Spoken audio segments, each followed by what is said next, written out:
ولكنني بعد قراءات كثيرة لكتب كثيرة حول هذا الموضوع أو حول الخلافة الراشدة منذ الخليفة الأول رضي الله تعالى عنه إلى الخليفة الأخير علي بن أبي طالب كرم الله وجهه، ووصلت إلى قناعة تامة لا يمكن أن أحيد عنها على الإطلاق. القناعة الأولى حقيقة هو أعرف عليا ابن أبي طالب رضي الله تعالى عنه وكرم الله وجهه وعليه السلام لا يمكن على الإطلاق أن ينطق بكلمة سوء على الصحابة وعلى جنده وعلى أقاربه وعلى جيرانه وعلى الذين يعملون بمعيته.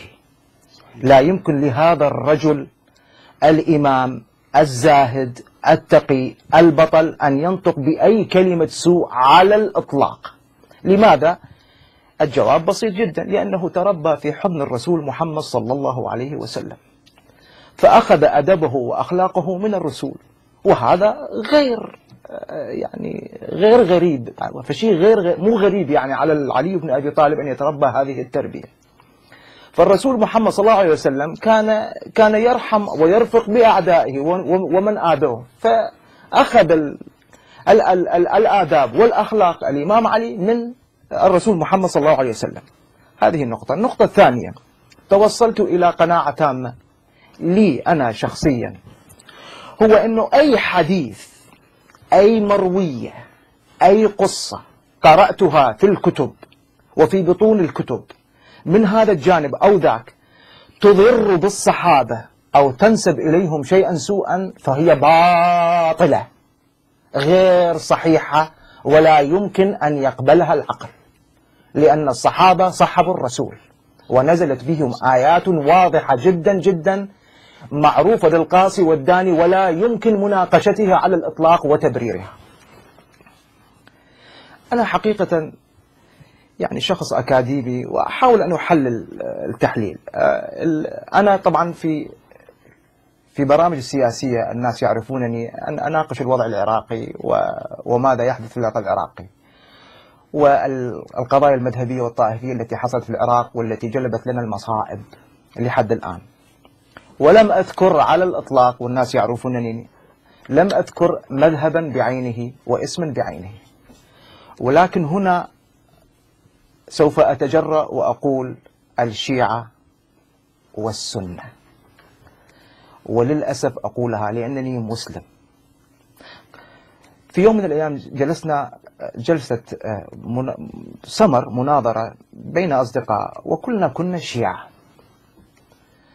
فسألوني هل أنت سني أو شيعي؟ قلت لهم أنا مسلم أشهد أن لا إله إلا الله وأشهد أن محمد رسول الله. فانتفضوا وغضبوا، قال لماذا أنت شيعي؟ من هو إمامك؟ قلت له ماذا تقصد من هو إمامك؟ قال من إمامك أنت ذا شيعي؟ من إمامك؟ إذا أنت مو شيعي من إمامك؟ فأنا حقيقة استغربت، قلت له شنو قصدك إمام؟ قال إحنا الشيعة بالنسبة إمامنا الغائب، إمامنا المهدي. قلت له والله إذا تسألني هالسؤال هذا فأنت حقيقة أحرجتني. أنا أعرف أنا مسلم أشهد أن لا إله إلا الله وأن محمد رسول الله، أقرأ القرآن وأسمع الحديث وكفى.